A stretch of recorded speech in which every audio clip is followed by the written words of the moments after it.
and I'm very excited to welcome back Dr. Rob Cioffi. Dr. Cioffi is Associate Professor of Classics at Bard University. Sorry, at Bard College. I'll cut that, Rob. Dr. Cioffi has written several scholarly articles and is the author of the monograph Egypt, Ethiopia, and the Greek Novels Between Representation and Resistance. So, Rob, welcome back. How have you been? I've been great. It's great to be back. I guess when I last talked to you, it was like 90 degrees in the Hudson Valley, and now it is snowing outside my office window, which seems appropriate. Yes, absolutely. That's awesome.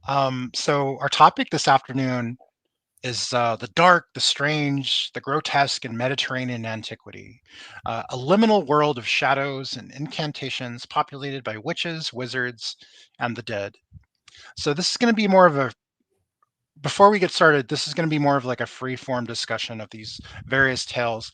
And anybody who's in the live chat, I just want to emphasize that I put in, of all the texts that I recommended for today, I put in Debbie Felton's Haunted Greece and Rome, Ghost Stories from Classical Antiquity for a few reasons. The two main ones being that this is probably the most accessible introduction to these tales, and also it's probably the most affordable, which is a big selling point for it. But yes, this is our first annual Black Christmas special. So this is kind of my cop out from having to reschedule from Halloween, but now we're doing Black Christmas. So let's take it away, Rob. So tell us about these.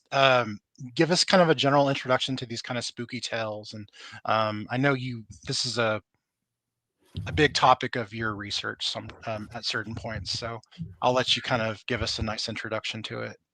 No, thank you.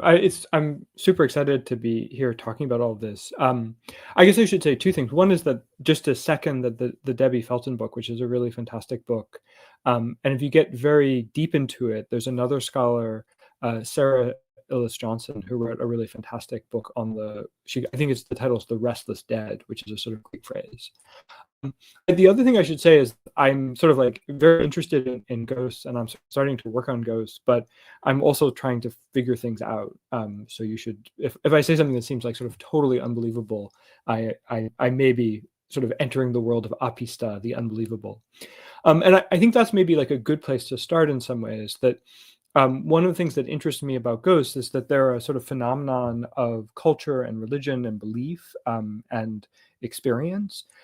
But then they're also really a narrative phenomenon, because if I were to tell you that right now I was seeing a ghost in my office, you might be surprised and in fact not believe what I'm saying. And especially in some of the stories that we talk about, especially for reasons that are really fascinating, and I don't know if I have the total story for, but later Greek authors tend to be really fascinated with not only the ghost stories qua ghost stories, but the notion of like, what do we do with these stories and do we believe them? And there's a sort of whole genre that scholars have discussed called paradoxography, which is really like the writing of paradoxes. So I think in this conversation, we might start with the earlier ghost stories, which curiously don't really focus on questions of belief in quite the same way. But then when we get to the later stories, we have both these kind of religious and cultural questions, and then also fundamentally narrative questions. So let's start. One of the earliest ghost stories in these Mediterranean texts is, of course, the ghost of Patroclus in Iliad Book 23. He appears to Achilles. He's like, dude, you really need to bury me. These games are nice and all, but like, I can't really rest. And that points to another reason why these stories are so pertinent. The concept of, you just kind of alluded to it earlier, the concept of the restless dead, the ghost as a restless spirit who can't rest unless it's been given proper burial. Yeah, I think that's exactly right. And the kind of reasons that ghosts return are really like always fascinating. And depending upon sort of how you count the relative chronology of the Iliad and the Odyssey, the ghost of Patroclus is basically the earliest ghost story that we have. There's like lots of ghosts in the Odyssey. If you think of these texts as texts that are in some way responding to each other, the Odyssey, at least in mythic terms, is later. And the ghost of Patroclus comes near the end of the narrative of the Iliad.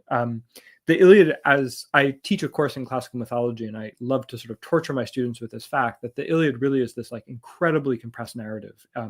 It's less than 2 months.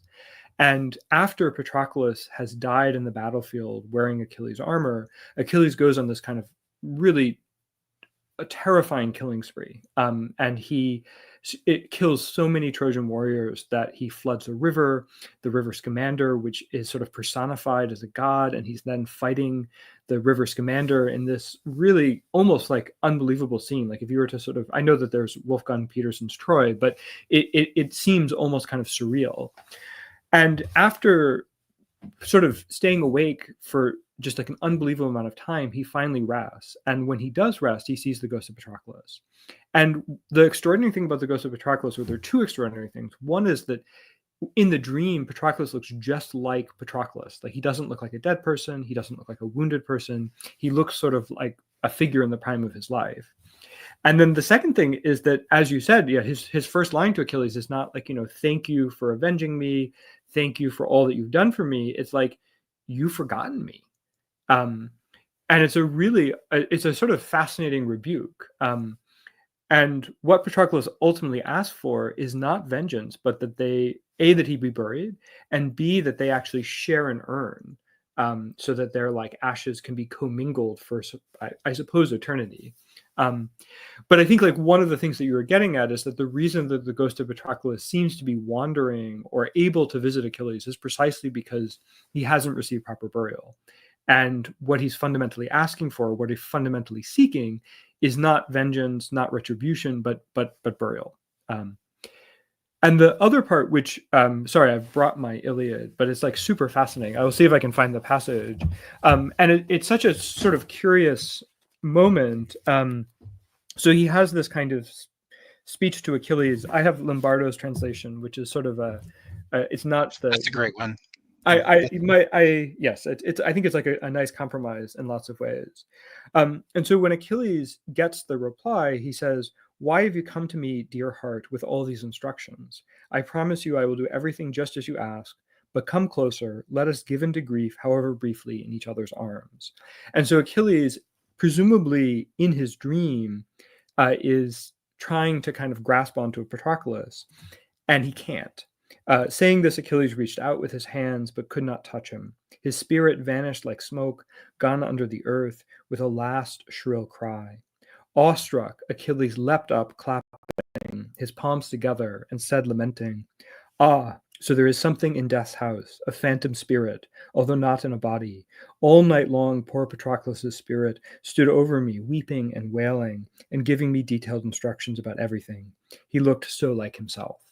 And what I find really like fascinating about this passage, and just sort of as a way to kind of think about the other ghosts that we'll talk about, is Achilles' reaction, which is super fascinating, which is actually one of belief in the afterlife. And it has nothing to do with, he doesn't feel bad for Patroclus for dying. He doesn't even really feel guilt, but his response is that there is an afterlife. And I guess that's a sort of like an interesting starting point that we might like keep coming back to in these sort of ghost stories. It really is. And the other key point, I think, that kind of frames this particular point in the narrative is that he's encountering the ghost in a dream.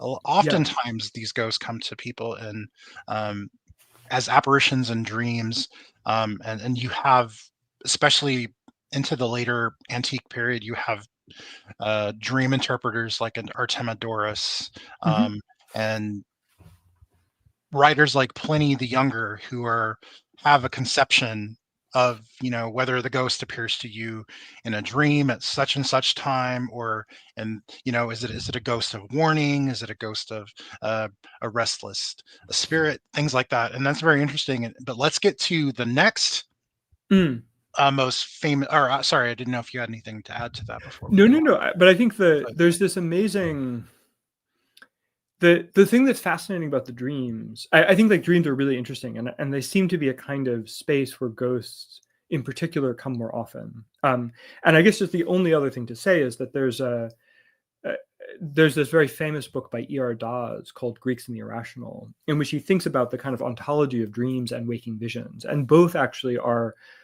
kind of established categories where you might have what you might describe as supernatural visual experiences, whether or not they're epiphanies or dreams.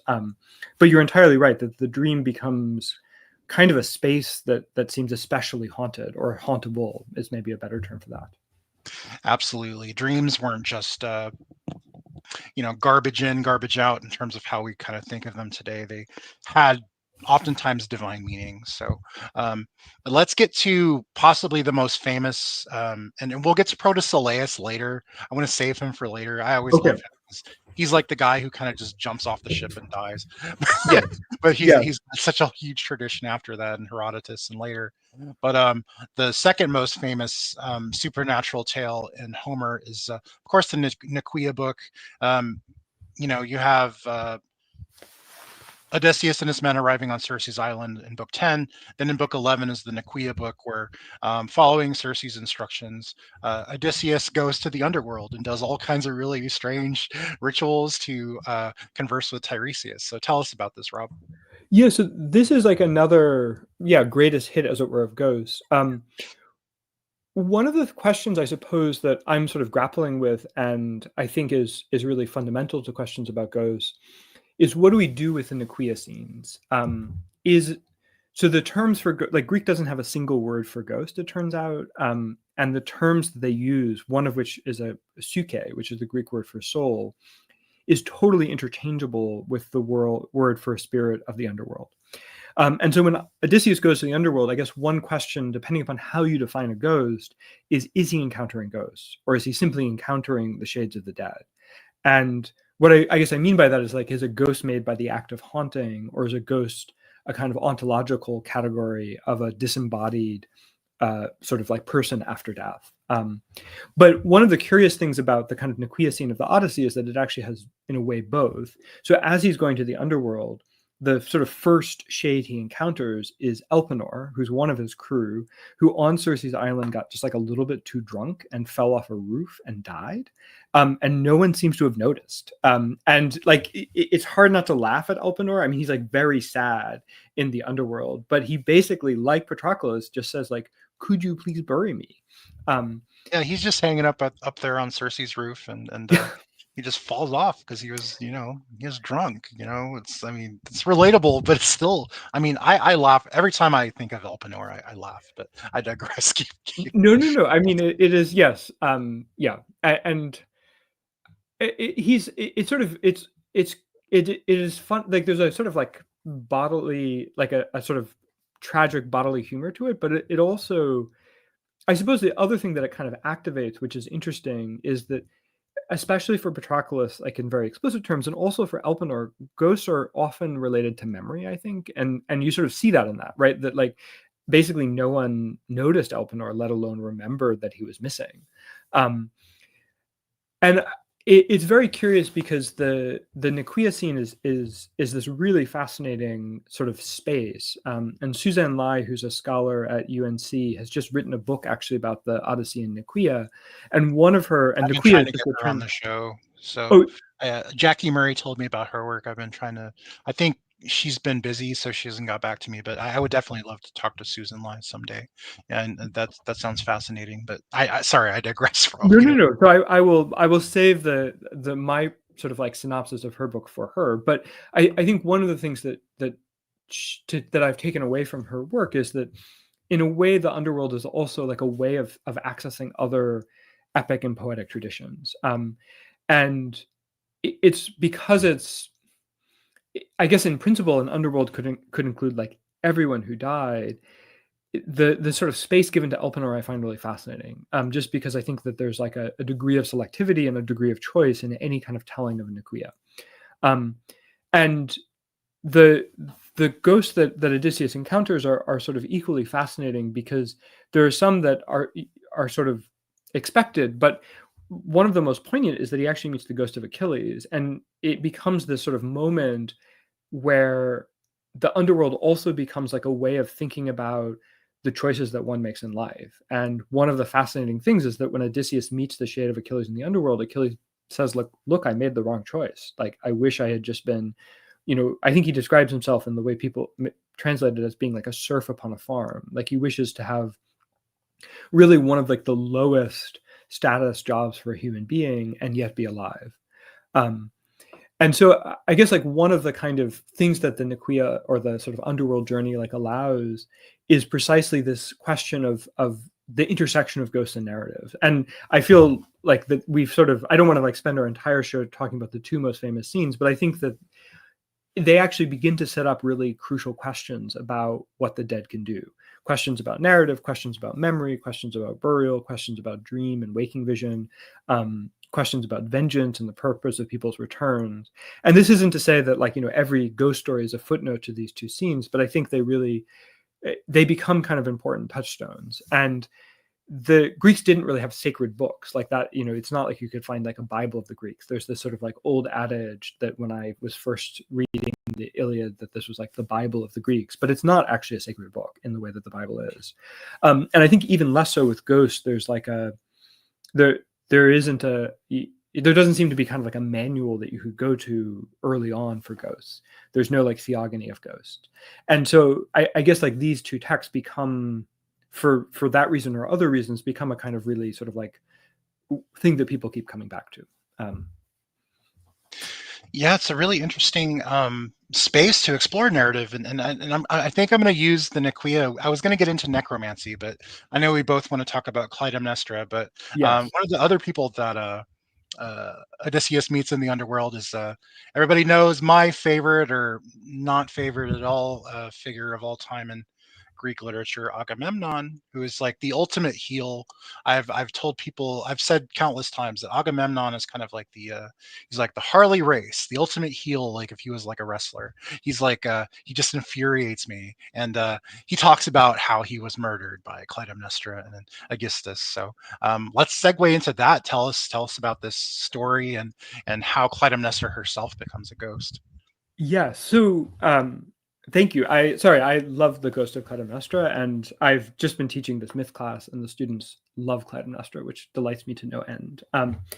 But so the Odyssey as a narrative, of course, there's sort of two stories in a sense. One is a homecoming story, right? Like Odysseus is trying to get home to Troy, and then the second is there's a kind of vengeance narrative. And this person called Alex Loney wrote a really fascinating and excellent book about the Odyssey as vengeance narrative. But for the homecoming narrative, Agamemnon is really crucial for Odysseus because throughout the poem, he represents a kind of negative model for Odysseus's homecoming, that Agamemnon came home and Clytemnestra killed him. And in the Odyssey, he's often described as being killed like an ox at the manger, which I think is such an interesting formulaic phrase because there's a kind of in that there's an expression of the inappropriateness, or not inappropriateness in the sense of like Clytemnestra shouldn't have done it, although I'm not suggesting one should murder, but the fact that Agamemnon was killed at a place where murder doesn't normally happen. Like you don't normally kill oxen where they eat. And when Odysseus meets him in the underworld, he tells the story of him being killed by Clytemnestra. Agamemnon has a kind of afterlife in Aeschylus, who wrote this extraordinary trilogy of plays, the Oresteia, in 458. And one of the extraordinary things is that if you are ever trying out for the Agamemnon, you should not accept the role of Agamemnon if you think you're like a great actor, because he has very few lines. But in the first play of the trilogy, it narrates Agamemnon's homecoming, in which he's killed by Clytemnestra, famously like in the bath. And the Agamemnon, in a really fascinating way, connects his murder to the sacrifice of their daughter Iphigenia. This is just sort of like the backstory. And so in the course of the trilogy, in the second play of the trilogy, and it's the only trilogy of tragedy that we have that's extant, which is amazing and fascinating, which is the Koiphoroi, or libation bearers. Orestes, their son, returns home and kills Clytemnestra and her, I guess, like would-be second husband or replacement for Agamemnon, Aegisthus. And in this kind of extraordinary scene, Orestes really deliberates about like whether or not he should kill Clytemnestra. But he does, and he's haunted by the Furies. And at the end of the libation bearers, he can see them, but the audience can't. And so I think we're encouraged to think that he's sort of like out of his wits or something like that. But in the third play of the trilogy, Orestes is trying to purify himself and escape from the Furies. And the Furies, who are the chorus of the Eumenides, which is the final play, are asleep at the beginning of the play. And in this extraordinary moment, because the first half of the libation bearers, and the reason why it's called the libation bearers, is that they're trying to wake up the ghost of Agamemnon to help them.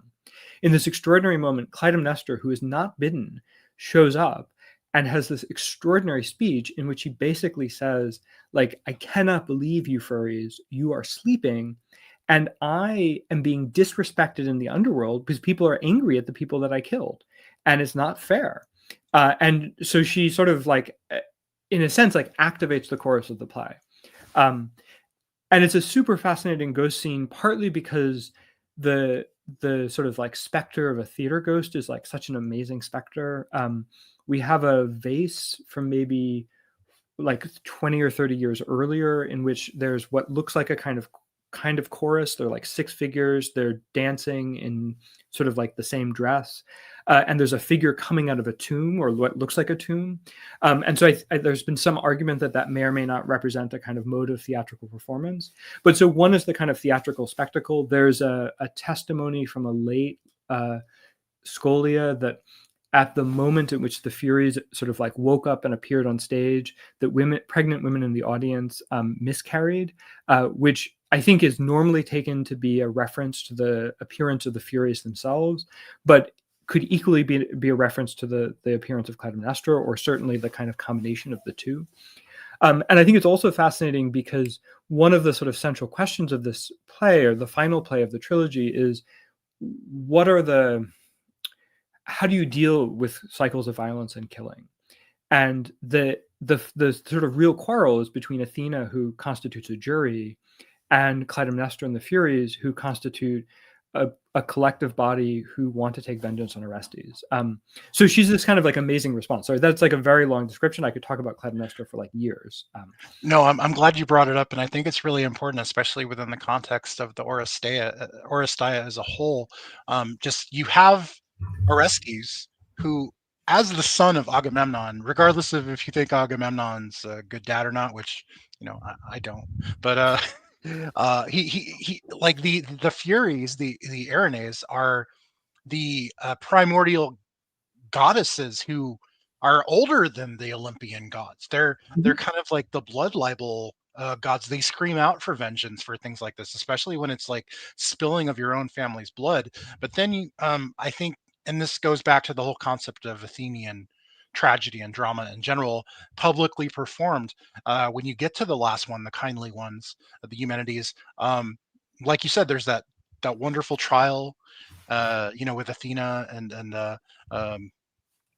the Furies, and you have these really, I just want to say, like, really scary like things that these Eumenides are doing. They're really frightening in that story, but they really get subsumed at the end of the play by Athena, and it goes from like, are we doing blood vengeance, or are we doing a democratic kind of way of dealing with these things? And I think it's a transition to that. So I'm glad you brought that up, because it's extremely important to that trilogy.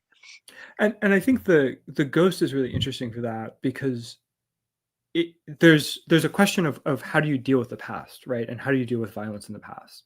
And one way of dealing with violence in the past, the sort of the quote unquote answer of the Eumenides is a trial. And there are many obvious problems with the trial, like Athena tips the jury in multiple ways. But I think Clytemnestra represents like a different way in which the past has a claim in the present. And there's sort of questions of when the Erinyes are subsumed into Athens, there's ways in which that looks positive for them. They get cult, they're described as the Semnai Theai, the holy goddesses. But then at the very end, they're actually replaced as the chorus of the tragedy by Athenian citizens, which I find actually, as I've reread it, to be like a really creepy moment, that there's a kind of silencing actually of the past that happens because of these sort of really proto-democratic, like this is sort of the first trial in the history of Athens moment. But again, I think like as we're thinking about like sort of ghostly archetypes, the other kind of quality of that is that Clytemnestra is sort of like the sort of archetype of the vengeful ghost in some ways, that she is there. Not she comes in a kind of dream vision for the Erinues, but in a waking vision for the audience, and she's there because she wants vengeance, which is not the way you as a human being want to encounter a ghost. Not that I have personal experience, but that's not how I'd want to encounter a ghost. I was going to save him for later, but you mentioned something a little bit earlier that I wanted to kind of emphasize, and that was that Homer is not the Bible for antiquity. He's extremely important, especially in terms of education and in terms of like the intellectual pedigree of the learned elite. If you're going through Paideia, but Homer is not a sacrosanct thing. Homer is almost like people play games with Homer, and especially with this next. I know he's a little bit later in the agenda, Rob, but with Protesilaus. Protesilaus is has an afterlife, so to speak, even though he really didn't. I mean, yeah, some sources say he died, as he was getting off the boat. Other sources say he fought a little bit, then he got killed. But he's a ghost as well, and he's a figure that's used by a second sophistic writer named Philostratus in his text, the Heroicus, to kind of contradict and play around with Homeric themes. So I don't know if you could tell us about the Revenant of Protesilaus for a bit. Yeah, so the cool thing about him, he has this kind of quasi-Homeric life. Like, he's not in the Iliad because the Iliad is so compressed. I mean, maybe he's mentioned the Iliad. Now I'm trying to remember, but he's not a kind of living character in the Iliad. But in the Heroicus, he becomes this ghost who is kind of like critiquing Homer. And this is a sort of category of ghost that we sort of see hints of in the Nequia scene, or at least of the dead, in the sense that he is there. He sort of has this like special knowledge. And there's a really fantastic book by Larry Kim that I like brought out to refresh my memory. That's one of my favorites. Yeah, it's a great he's book. Like a fantastic. It's a fantastic book. And so the point that he makes, and I can do no more than like report what Larry Kim says, if that makes sense. Like, I feel like he's like really figured out this ghost. But as a ghost who's sort of interested in sort of like being a kind of response to the Homeric tradition, right? As a way of sort of like correcting and reading Homer, he's sort of perfect because he has like a tiny bit of experience in the Trojan War. So he has like firsthand knowledge. Like, he can be like, oh yeah, Achilles' hair didn't look like that. But he dies so early in the battle that he fundamentally experiences the Homeric poems as a reader. And this is like entirely Larry Kim's point, but it's like such a brilliant point. And I think like one of the things that is so fascinating is that this like era of text, which is really, like 700 years after the Agamemnon or the Oresteia, if I've done my math right, but like 700-800 years. Anyway, I'm in classics, not in mathematics. It's really fascinated with and sort of interested in the past, and is interested in a past that is to some extent sort of like complicated to access because the sort of site of Greek culture is no longer confined to Greece qua Greece.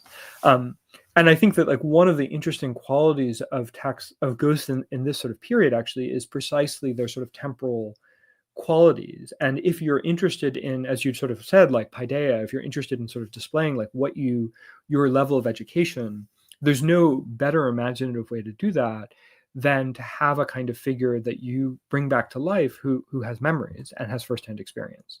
But crucially for Protesilaus, it's not just firsthand experience, because firsthand experience in this sort of world of like performative educatedness, if I can say that, is not enough, right? Like, you also have to have education. And so he's this sort of like he becomes this like really fascinating and super clever figure in the Heroicus.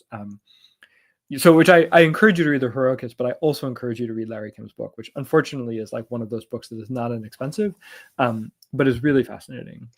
Yeah, highly recommended. I've used his book a couple of times in preparation for some of my talks. He's another person on my list. But let's see here. Since we're in this kind of period of time, the Second Sophistic, let's mention these later Greek and Roman instances of necromancy and ghosts. Of course, we're talking about Apuleius and Heliodorus, because a lot of people don't know that there's a lot of supernatural elements that happen in the Greek novels, more so in the Roman novel of Apuleius. But you have the witch in the Ethiopica book 6, and you have the Egyptian sorcerer slash necromancer in book 2, when Thelephron is telling his tale of the witches who steal his nose and his ears, and he just happens to share the same name as the the dead guys, so they take his instead of the dead guys, and then they bring the dead figure back to life because his wife has poisoned him. But yeah, just tell us about these tales for a bit, Rob. So thank you. These are like, I love Greek novels and Roman novels. One of the things that I think is so interesting about this, so like the thing about the name, I just like always laugh at. It's such a sort of like one of the kind of qualities of later texts, I think, especially compared to the Iliad and the Odyssey, which in a way don't really make writing barely, if at all, appears. Like there's argument about the extent to which you could sort of like imagine a written culture in those texts, and many people see them as really oral texts, or at least texts derived from orality. The sort of like idea that like this the sort of technicality, right, like that the person of the wrong name is called and sort of responds is just like so funny in Apuleius, and I think it's like really clever. One of the things that I find really fascinating about both those texts is that the ways in which sort of like sorcery and necromancy becomes a kind of Egyptian thing, and there's a whole kind of meta discussion in Heliodorus. There's an Egyptian priest who like ends up in Delphi, who sort of talks about like multiple kinds of Egyptian magic and then claims that he's lying about them all the time, and so you don't really know how to kind of like understand them.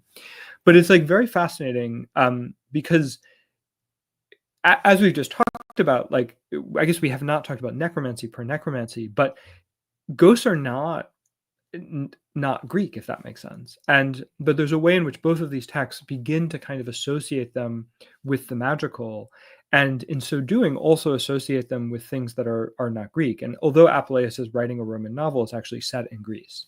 And the Heliodorus, and the other thing that's really interesting is, so in the Thelephron's tale, he sort of gets, I guess, like narratively punished by virtue of the fact that his nose and ears get cut off.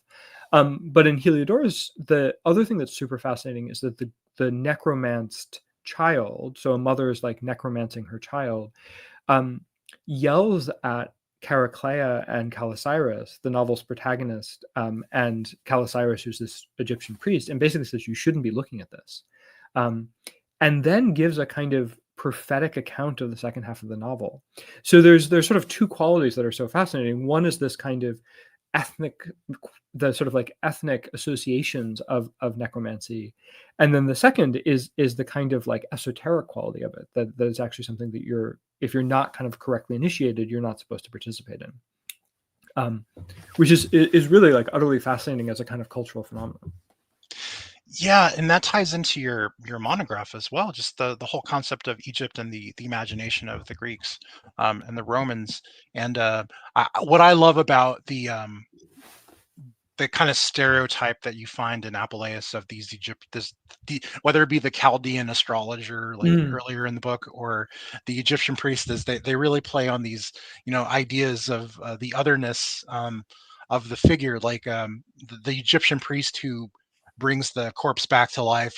He's the stereotypical, like, he's got the shaved head and the white linen clothes and everything, and it's really funny, this stereotypical idea that ties into another sorry, I don't mean to interrupt that. Just no, it's okay, go for it. The great irony. So Apuleius, every time I think about him, he's like more complicated than I ever imagined. Of course, the great irony is that the person or divinity who saves the day at the end of the novel is the Egyptian goddess Isis. And so like this is the other kind of like thing that I find endlessly fascinating about this sort of like ethnic characterization of magic, which is that there's always kind of like the magic that Greeks and Romans are sort of othering, but there's also magic or religion in this case that is actually extremely powerful and extremely influential and accepted. Sorry, that's all. It's just like such a fascinating like No, dichotomy. we love digressions and we love interruptions here. I'm currently finishing up Lindsay Mazurik's book about ISIS and a global empire. Yeah, Because thanks to you, of course, because that's where I found it. And it's a great book. yeah, and she does really mention that it's a deterritorialization of the theology of Egypt, where ISIS kind of, in a strange sense, redefines what it is to be Greek, right? And for some of her adherents in her cult. So, and that's a lot of thing that a lot of Apuleian scholars emphasize as well, like the implications. I think I was talking to somebody else before. Another scholar who works on the Chaldean oracles before we came on, and we whenever Apuleius comes up, I have to get on a sidetrack, right? It's a drinking game, everybody. Every time Jason brings up Apuleius needlessly, take a shot of your favorite drink. But yeah, we were talking about just how the implications of the previous 10 books for the reader as you get to the 11th book, and you're like, oh wait, that's what this is about. Have I been implicated in just as much as Lucius in enjoying these tales for, the pleasure for pleasure's sake, just listening to these tales? And a lot of scholars, I think, emphasize that. Um, the most recent being Jeffrey Ulrich, Yeah, who has a nice book that just came out called The Shadow of an Ass. yeah, Really, really good book. And of course, all of these texts, all of these studies, like, are in the shadow of Jack Winkler, right? So everybody's indebted to Jack Winkler, and his book Auctor and Actor. So yeah, just sorry, digression, everybody, but but yeah, it's great. It's yeah, just these really fascinating parallels. But sorry, go ahead, Rob. no. I think that's really nicely put, and I suppose the kind of the other quality of it, which I think is true of ghosts and also just in general of kind of religious experience, is that I think it's often hard to kind of make rules, if that makes sense, and that it's very situational, and it um, the kind of like the question, like for instance, the relationship between like Egypt in the novel and narrative in the novel is, if you're thinking about Apuleius, is raised in the opening paragraph, right? Because there's this sort of like papyrus that starts on the banks of the Nile, and they're already embedded in the kind of like really strange, clever preface, which you don't even know who is speaking, is this kind of like multicultural quality of the text. And even in the conclusion, like Apuleius's own identity as a North African is kind of like almost like referred to. And again, like I'm not like I in the narrow world of the novels, I sort of like focus on the Greek novels, but there's like there's a reference to someone from Medauros, right, who is like indeed the home of Apuleius. And so I think there's like these kind of qualities of the text that sort of disrupt some of the other qualities of sort of like the other perspectives, if that makes sense. That there's like one of the kind of qualities of the text precisely, I think, is, as you're describing, is like one of disorientation, that you're never quite sure like where you're looking and like what you should be doing and how you should be reading. But I Absolutely, think you'll yeah. have like an amazing conversation with Jeff, who's I'm looking forward to it. I'm really enjoying the book so far. And before we get off the topic of Greek novels, I just want to encourage everybody to check them out, like we encouraged them last time, because if you like the grotesque and the ghost, it's not exactly a ghost story, but in the Ephesian tale, the main character meets an old Spartan man who keeps his wife embalmed, almost like something out of Psycho or Texas Chainsaw Massacre. So it's a very strange, very macabre tale. You might want to check out. So and also, sorry, I feel bad that we will never get to our actual agenda, but no, okay. the It's other just a cut. quality is the papyrological novel, if I can call it that. So there's sort of like 5 Greek novels that are canonical, of which one is Xenophon of Ephesus, but then there are as many as maybe 40 or 45 examples of prose fiction. Whether or not they look like those other novels is like another question. And one of the most fascinating is this Laulianus's Phoenicia, or Laulianus's Phoenician Affairs. And the earliest fragment which was published, which was an Oxyrhynchus papyrus, before people actually knew what the novel was, is in fact an encounter with a ghost.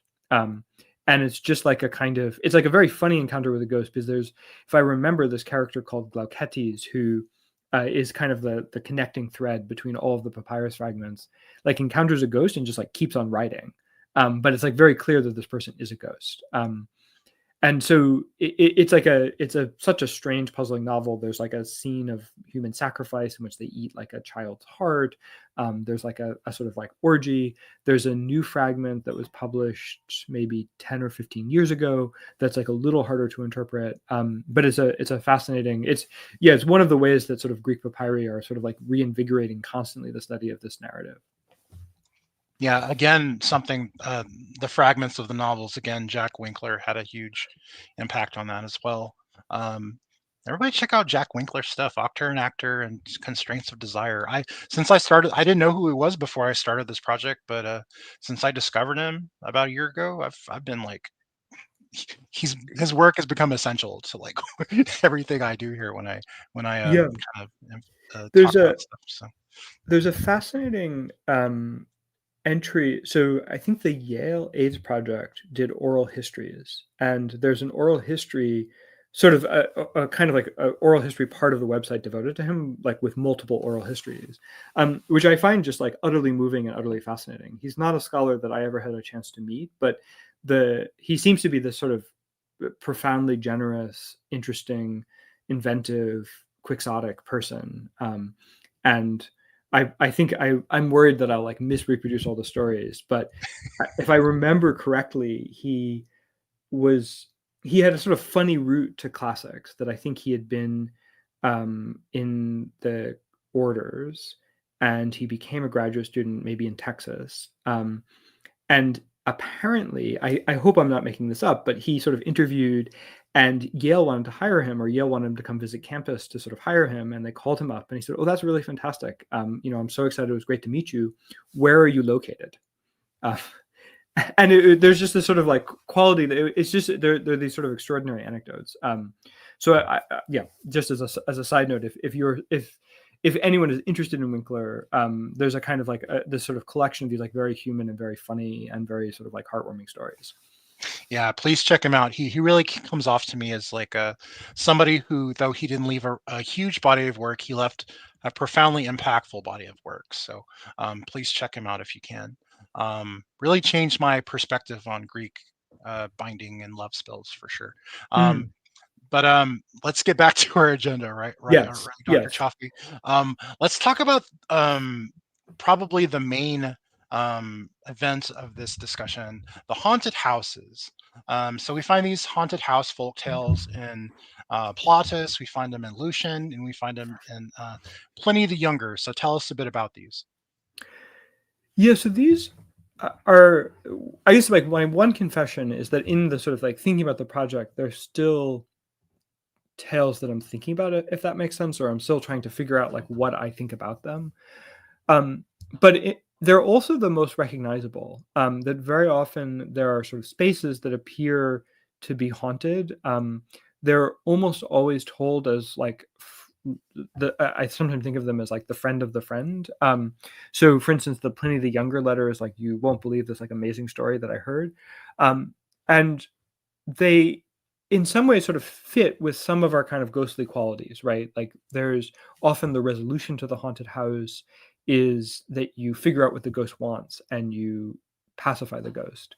But I guess the other quality that's very interesting, and I think is likely true of other ghost stories, but is maybe less emphasized, is ghosts.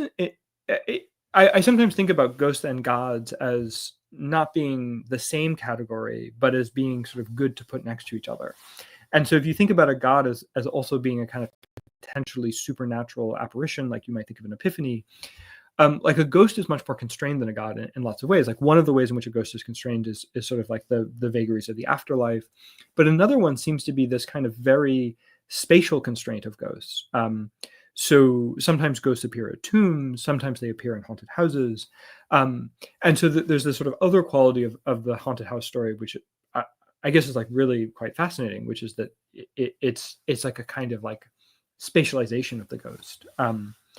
And I guess this is just like another place where I think the Debbie Felton's book is really great for the haunted house, actually, because I think like one of the things she's done a really nice job, if I remember, she has a whole chapter where she's kind of collected the haunted house stories, if that makes sense. Right. She tackles these topics from the perspective kind of like maybe like a Bill or a William Hansen, from the folkloric perspective, so something Daniel Ogden kind of does as well, where yeah, she really what I really loved about what she emphasized with these stories was that it's obviously the same story that Pliny is telling and then Lucian is later telling. Mm-hmm. And it does have that telephone kind of quality, like I heard from a friend of a friend of a friend. But what I really love that she emphasized, and I think Daniel Ogden did this too in his book on the Lover of Lies that he did, um, was they emphasized that in Pliny's book, the ghost is a ghost, and it's really focusing on the auditory effects that the ghost has on the people around him, and just how he looks. And in the tale that Lucian tells, because Lucian is trying to show that all these people are superstitious dupes, and the Pythagoreans, philosophers, and the other philosophers who believe in all these things, or try to present themselves as being sorcerers or necromancers or exorcists or silly and just kind of all about themselves. Ogden really emphasized that in the tale that Lucian tells in The Lover of Lies, that the story really becomes about Arenatus. It doesn't really become about the ghost. It becomes about how cool and how brave the philosopher is. He's got his Egyptian books, and he, um, takes care of the ghost. He's of course interested in the house, but like it emphasizes that he goes in alone, and the philosopher in Pliny's text has his slaves with him in the house, and they both stories end with the laying of the ghost. But Lucian's tale really emphasizes the kind of the ludicrous nature of the philosopher who's doing the laying of the ghost. So it's really funny in that sense. Yeah, no, that's entirely true. And in a sense, like these are, I really like that. And in a sense, like this is where the narrative aspect becomes really central, right? Like there's a kind of, the ghost is in a sense the kind of excuse for this particular kind of like narrative critique of the philosopher.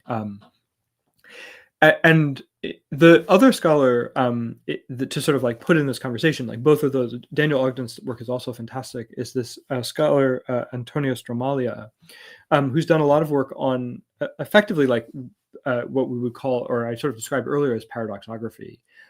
He has this book in Italian from maybe 20 years ago, sort of something like, I don't know, like unbelievable things. The title's in Latin. It's like Res Increduli.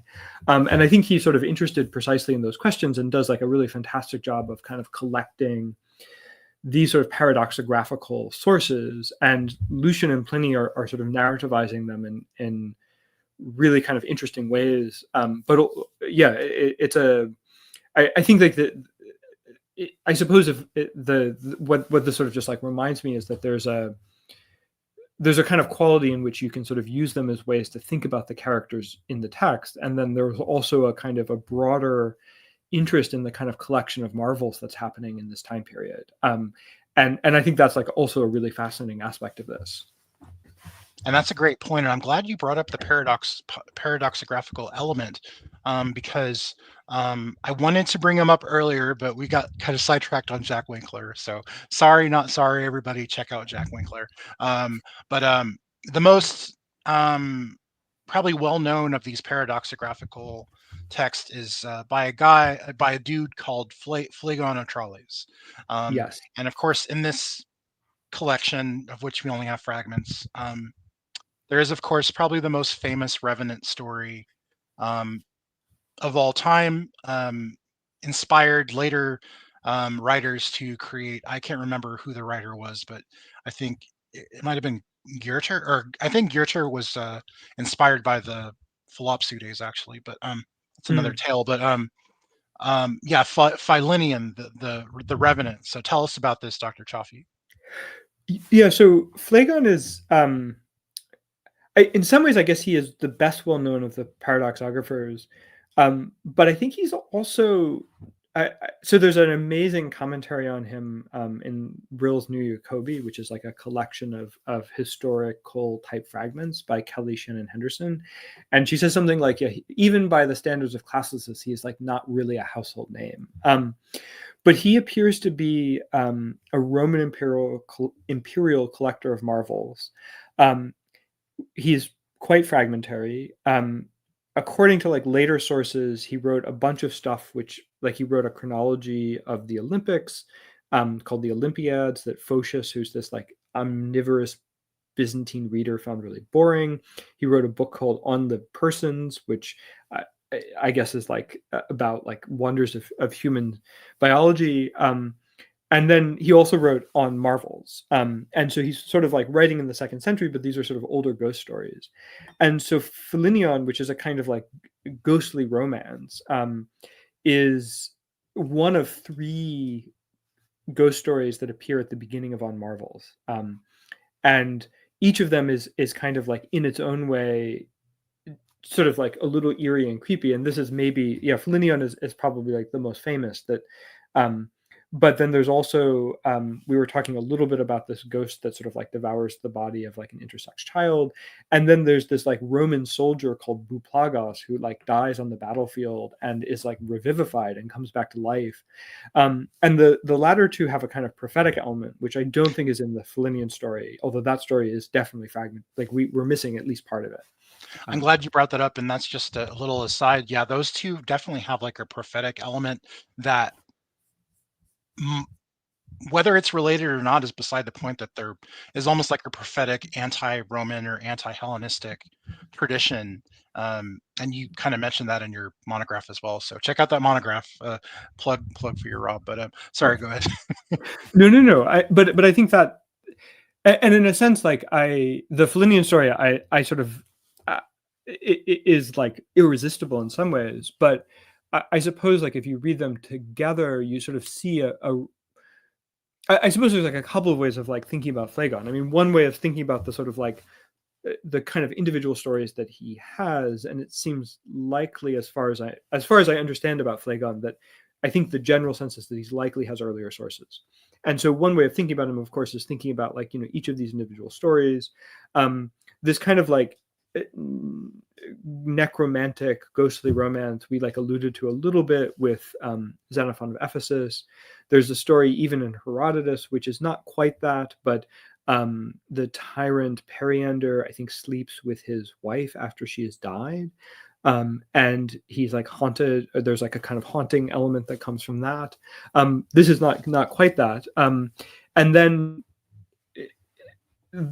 but then also I think the kind of like, so there's sort of the individual elements of the stories, but there's also the kind of collective elements. And Phlegon as a collector, one wonders like why these 3 stories together, if that makes sense, and like how they work together, if that makes and so like the latter 2 definitely have a kind of prophetic element. This one does not seem to have a prophetic element. Sorry, I had next to me the sort of Phlegon. I'm just trying to see if I can get like the moment of the reveal. But like one of the kind of qualities is in fact the kind of like almost sort of like horror quality. So of sort of recognition. Sorry, I feel like I'm like trying to multitask, which you should never do on a kind of like live stream. It's totally fine. I do it all the time. I have to make sure the chat's behaving, and then make sure I have something interesting to say. So yeah. Keep going.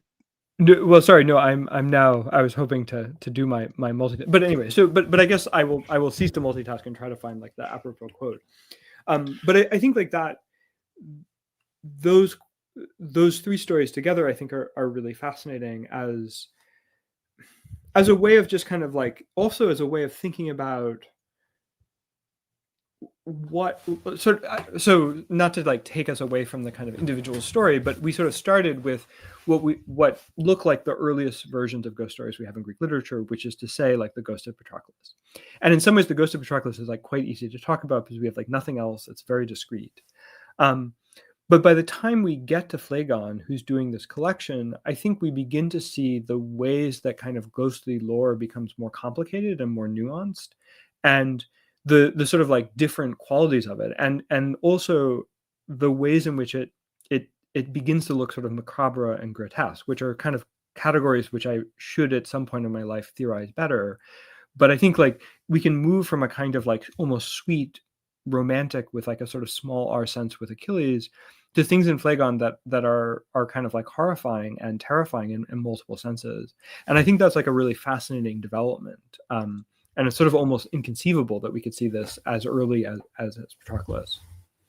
Absolutely, and it really is just almost like it's like almost like a romance at the start, and then you have this revelation that, oh, our daughter's been dead for 6 months. They don't believe the slave. The slave goes to the mom and dad. They kind of burst in, and then some reason the revenant of Philenian just dies, and it's actually a dead body, and it's not like she's just an apparition. Her and the young scholar who is renting this room are having physical relations. Like she's of flesh and blood in some sense, much like the revenants of the heroes and the Heroicus. These are flesh and blood figures.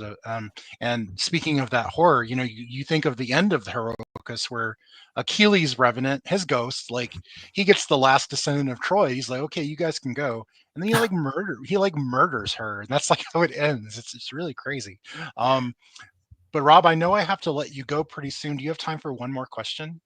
Yeah, sorry, I have like found the part that was like so fascinating, which is when they like Oh, go for it. Yeah, go for it. They open up the tomb, right? Because they're like trying to verify Philenion, and this is just like what looked like, this is the sort of horror aspect that like I had in mind. They only found like this iron ring right on her bier, and then they have to like go find her actual body. And there's this sort of sense of like I don't know, it makes me think of like Jurassic Park or something, right? Like that she has like gotten out of the moment of interral. And that element, and we can definitely do one more question. I don't mean to be like filibustering, as it were, but that element sort of reminds me, the other kind of quality of this story that I find so interesting is that the Greek novels have this trope of apparent death, where one of the protagonists seems to die and doesn't die. And in fact, in Keraton, there's this kind of like cenotaph motif. And it's so fascinating to see the different ways that like similar narrative elements can kind of come out very differently, if that makes sense. That Callirrhoe like leaves her tomb behind and they find an empty tomb, and that is okay. And in this case, finding the empty tomb actually is sort of like a quality of the grotesque and a quality of the sort of like horror. And there's something very interesting about putting those two kind of similar moments together. I don't have like a fleshed out answer, but they just strike me as being sort of potentially in dialogue. No, I think that's a great point to make, and it also it reminds me of maybe the polar opposite of that, and possibly the most funny and absurd, which is the story that Eumolpus tells in the Satirica about the widow of Ephesus. Mm-hmm. And just that the whole, the lady finally, she's supposed to be this like devoted wife, but at the end she sacrifices her dead husband for this Roman soldier and has her son's or her husband's body put up on the cross. So just very fascinating. These tomb moments in these texts is really fascinating, and I think really rich for exploration. Yeah, and I feel like I'm just giving people things to read, but Glenn Bowersock wrote this. So I guess this started as his Sather lectures in Berkeley. He wrote a book called Fiction as History. And one of the really fascinating things he thinks about is precisely the overlaps between what we might think of as these sort of pagan tomb narratives and the Christian narrative of the resurrection of Christ. And it turns out that like linguistically, there are these like huge overlaps. And I think he's especially focused in that chapter actually on Achilles Tatius. But like actually all the things we're talking about in some ways might be seen as sort of activating similar tropes. And I think it's a slim volume. So that's like another, but it's like a very rich slim volume. Absolutely. That's actually, if I was going to like have like a Mount Rushmore of like the top 5 books that people should read if they want to understand what I'm trying to do with a show, that would be one of them. It's really um, rich in its crossovers, and it's a um, exploration of the different kind of similarities that these narratives have. And that's, I think, what my last question wants to kind of leave on is, the importance of the narrative with telling these kind of ghost stories. Obviously, there's like ingrained folk beliefs, but like the rich exploration that these writers do with these ghost stories within the context of narrative is something that's really fascinating. I wanted you to give your final thoughts on that. I mean, yes. I sorry, I feel like this is now I have to like come up with my like theory, as it were. But I guess I think as I've begun to like think about ghosts, I guess the kinds of things that occur to me are that in some senses, like the most obvious thing about ghosts is that they're sort of like time machines. And I think that can like work in like lots and lots of ways, and not all ghosts fit into that category. Felinion does not fit into that category. But I think like in terms of thinking about narrative, there's a way in which the ghost, it allows you to sort of break these kind of temporal boundaries, and I think that's especially true of earlier ghost stories. But I also think that in the Roman imperial period, one of the things that I've begun to think about is that one of the kind of classic understandings of that period is that authors are really interested in the classical past. And that's usually expressed in terms of language, in terms of dialect. There's this very famous anecdote of a sophist who uses a word that's not attested in Attic. And he says, someone says, like, where's it attested? He says, oh, it's attested in me. And he gets like run out of the city and he can never return to it. And so like one of these kind of ways in which this sort of like obsession with the past in the Roman imperial period manifests is through education, is through language, is through sort of like learned reference. But I think what one quality of the ghost, which is really fascinating for this period, is precisely its ability to kind of do another time machine type quality, that it's better in a way than being able to speak perfect Attic, because it's about, you're able to kind of actually bring back the past. And you're able to bring back the past in a way that is not bounded by any kind of like strictures of power.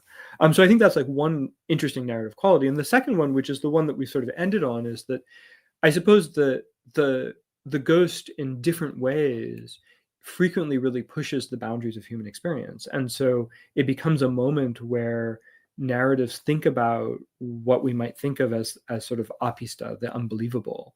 And sometimes that's sort of normalized, right? Like the ghost of Patroclus looks just like Patroclus. The ghost of Clytemnestra describes how she has wounds still from when she was murdered.